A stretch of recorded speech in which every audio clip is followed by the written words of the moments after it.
Assalamualaikum warahmatullahi wabarakatuh. Bismillahirrahmanirrahim. Wassalatu wassalamu ala rasulillah Sayyidina Muhammadin wa ala alihi wa mawalah. Wala khawla wala quwwata illa billah. Saudara-saudaraku yang saya cintai, saya akan sedikit bercerita tentang pengalaman pribadi di dalam mencari diri yang sejati. Perlu kita ketahui bahwasannya diri yang sejati itu bukan jati diri. Kalau jati diri itu adalah beberapa sifat yang membentuk sebuah karakter dan menjadi sebuah kepribadian. Nah, disebut jadidah, khalqin jadid, ciptaan yang baru. Kalau diri yang sejati adalah jiwa suci yang ditanamkan oleh Allah ke dalam diri manusia yang memiliki sifat ketuhanan. Disebut diri yang qadimah, yang diciptakan oleh Allah sebelum kita dilahirkan. Oke. Di dalam ilmu ini banyak versi. Ada versi Kejawen, ada Hindu, ada Buddha dan lain-lain. Namun karena saya orang Islam, maka saya mencari seorang guru yang dari Islam. Nah, ciri-ciri guru yang benar itu yang bagaimana?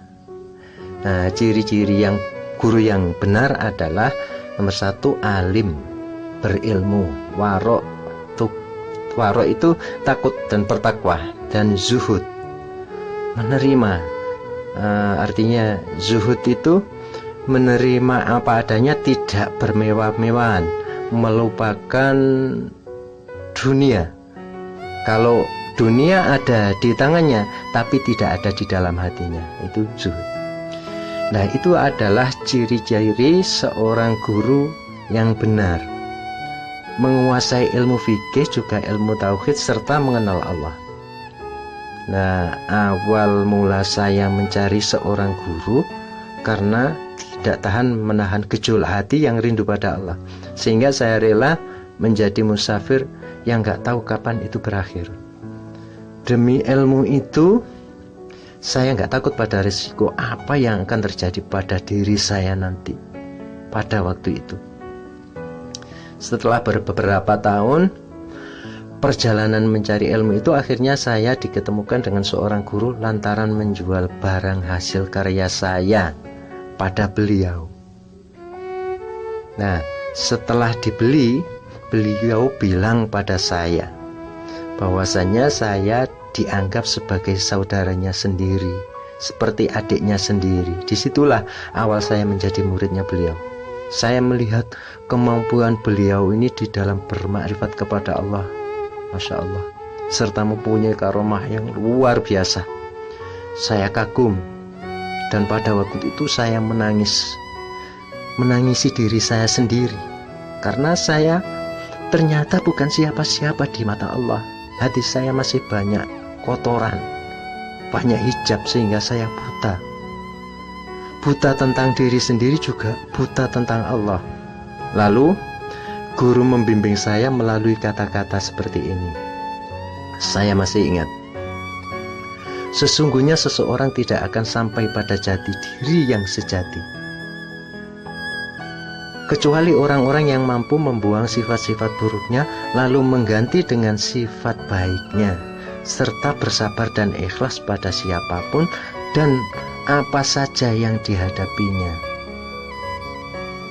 Tuh, katanya beliau, di sanalah saya belajar banyak melakukan riyadhah. Tiada hari tanpa riyadhah. Di siang hari, dimanapun berada, saya belajar melibatkan Allah dalam setiap tindakan, serta selalu berzikir di dalam hati kepada Allah, serta membuang sifat buruk yang ada di dalam diri, sekalipun sambil bekerja. Dan pada waktu itu saya disarankan melakukan sholat daim dengan cara yang ditentukan oleh beliau.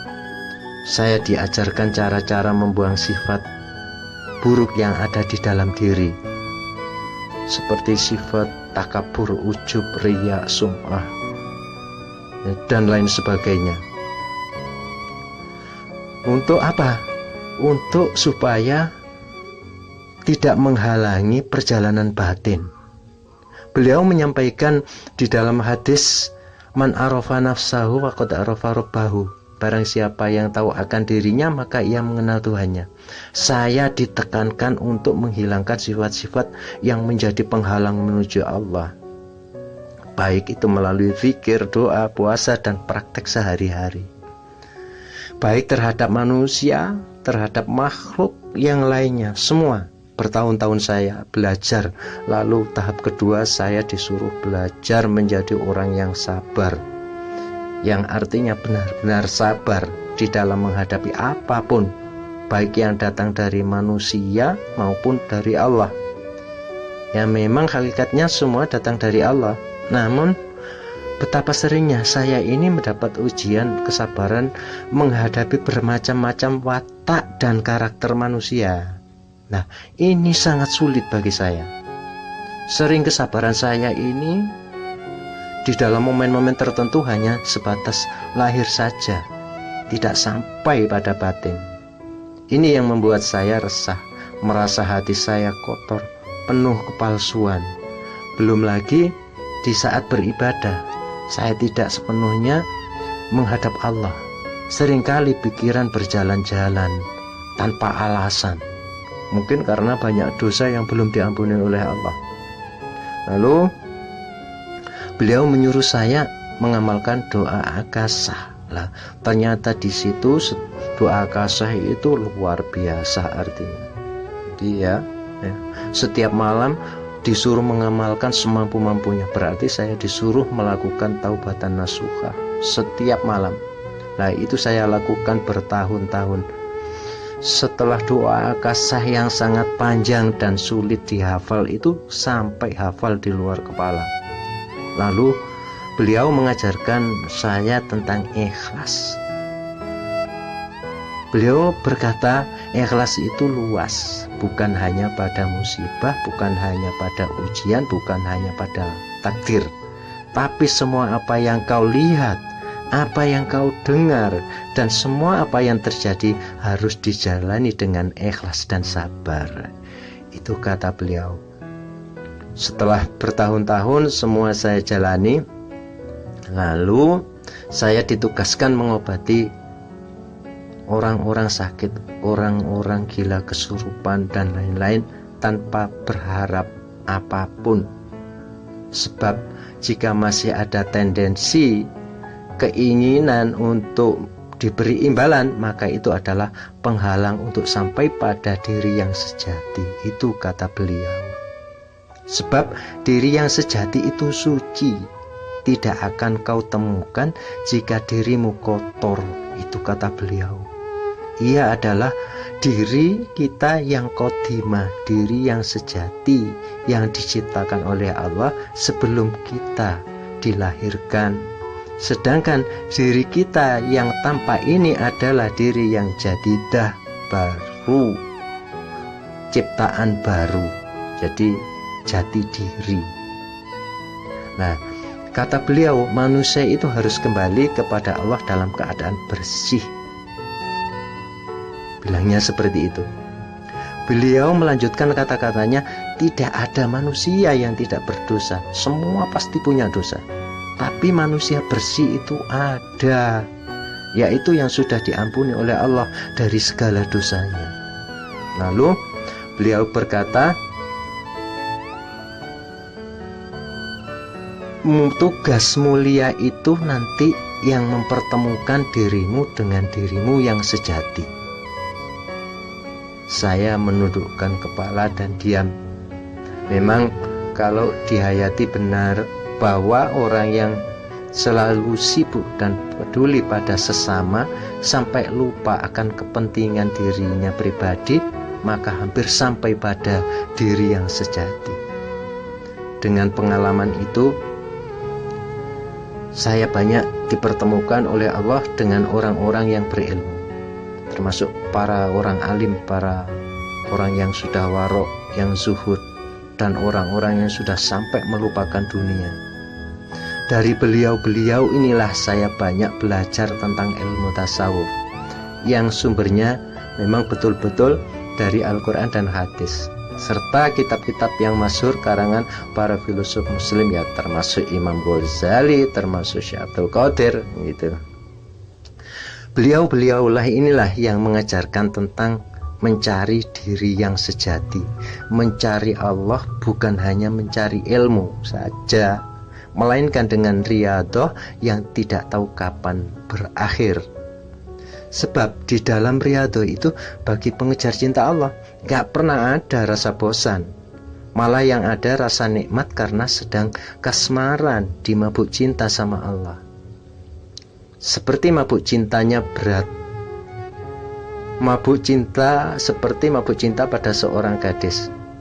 Jika disebut namanya saja sudah hatinya ini sudah berdebar-debar. Seperti itu. Kalau di Quran itu innamal mu'minuna alladzina idza dzukirallahu wajilat qulubuhum wa idza tuliyat alaihim ayatu zadatuhum imana. Hati ini bergetar bila mendengar nama Allah disebut.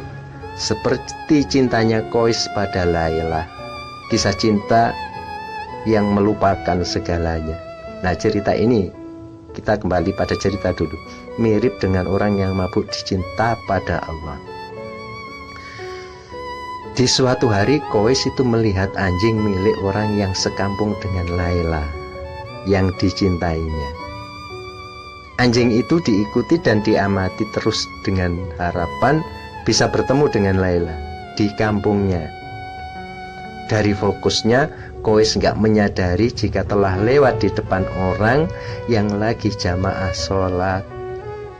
Nah, setelah Qais pulang nyampe di rumah, para jamaah itu datang serta marah-marah dan bertanya pada Qais, "Hei Qais, kenapa kau lakukan itu?"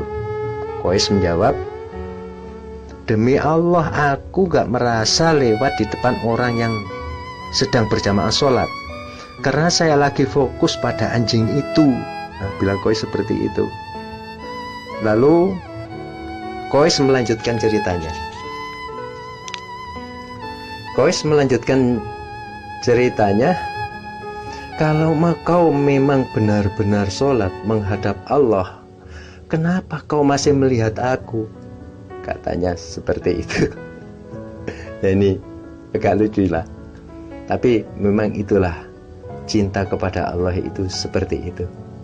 Dia bagaimana ya orang namanya cinta, kita tidak bisa membayangkan bagaimana orang yang dimabuk cinta. Nah, terus akhirnya guru berkata bahwasanya manusia akan sampai pada diri yang sejati asalkan Allah sudah ridho, sama-sama ridho. Jadi artinya apa ya? Disebut radhiyatam mardiyah.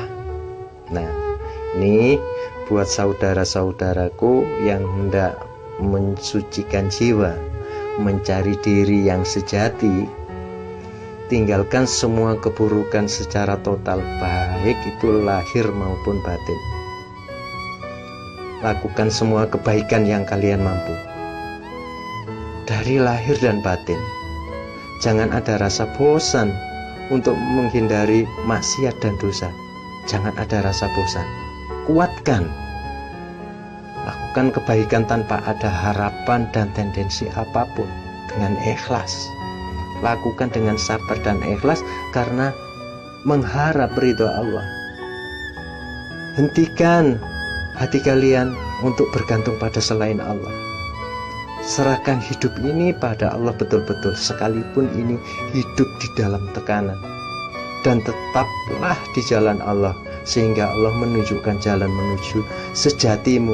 Amin, amin, ya Rabbal Alamin. Kiranya cukup sampai di sini. Saya membagi pengalaman walaupun tidak sampai menceritakan sepenuhnya. Al-insanu mahalul khata' wa nisyan, mohon maaf atas segala kekurangan. Semoga saudara-saudaraku semua yang tidak menuju jiwa suci atau diri yang sejati, janganlah putus asa di dalam pencarian itu. Sebab hidup ini cuma satu kali, lalu kita dipanggil oleh Allah dan tak ada kesempatan lagi. Kiranya cukup di sini. Semoga semua ini bermanfaat, dan semoga Allah masih memberi kesempatan untuk kita berjumpa lagi di season yang akan datang. Tetap di Renungan Tauhid. Wassalamualaikum warahmatullahi wabarakatuh.